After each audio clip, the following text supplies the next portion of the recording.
How's it going, everybody? Texas Man here. Hope you guys are all having a great day. If you guys would, please give this video a thumbs up. If you guys do enjoy it, subscribe, of course, if you guys haven't already. Also, do me the biggest favor of all, make sure you guys hit the bell notification button so you guys don't miss out on future videos or streams here on the channel. And as always, we're going to be talking positives and negatives here about Minions: Rise of Gru. This film came out in 2022. It is rated PG. It's about an hour and a half long. And this, of course, is a sequel and a follow-up to the 2015's Minions. Now, I've already talked about the Minions, and I've already done reviews for Despicable Me 1, 2, and 3. I also should have a review of Despicable Me 4. I do have a Despicable Me playlist, so you guys can watch all that stuff in that playlist, and I will attempt to leave a link to it at the end of this video.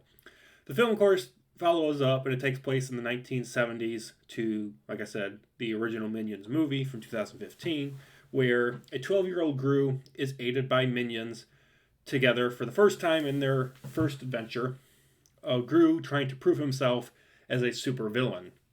This film is full of gags, just like the first Minions film, and it's good. This film is going to be great for younger children, but unfortunately, it's going to bore adults. Okay, at the time of recording this video, I'm 29. The first film was a snooze fest. This one is on the same level.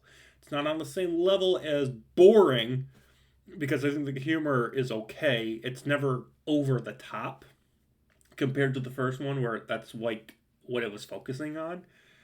But it does feel like the humor is still the focus instead of the characters, the world, the plot. It's still focusing on the humor. And those things need to be in reverse. That's what made the original Despicable Me films so memorable, especially the first two.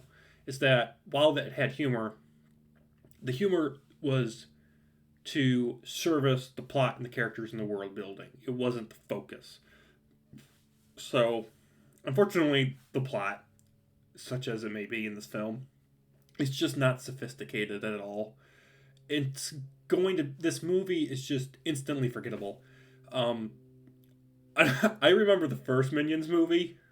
Dear God, I don't know why, but I remember that film for all the wrong reasons. This movie, I'm just not going to remember at all because it's just so bland.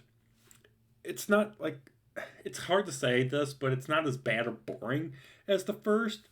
Like, it does try to improve on the problems and the flaws of the first film, but it doesn't do enough. It's still Minions. It's not Despicable Me. And I think the biggest thing is that this movie, Minions: The Rise of Gru, proves that the novelty of a Minions focused movie, instead of focusing on Gru or focusing on, just characters and plot and world, it's not the heart or the soul of Despicable Me. You have to not focus solely, no pun intended, you can't focus solely on humor and expect that to carry your film. Minions: Despicable Me does not work well as a 90-minute stand-up animated comedy. It doesn't work. Now, it might be appealing to a 3-year-old, but for most people that are going to go see your movie, that doesn't work. It's not going to appeal to them. And it didn't appeal to me. I had some fun with it, definitely a little more than the original Minions. But after seeing Minions and Minions: Rise of Gru, I still hold firm to the belief that both of these movies were unnecessary. The Despicable Me franchise doesn't require these films. You don't need to watch Minions, and you don't need to watch Minions: Rise of Gru to understand Despicable Me 1, 2, or 3.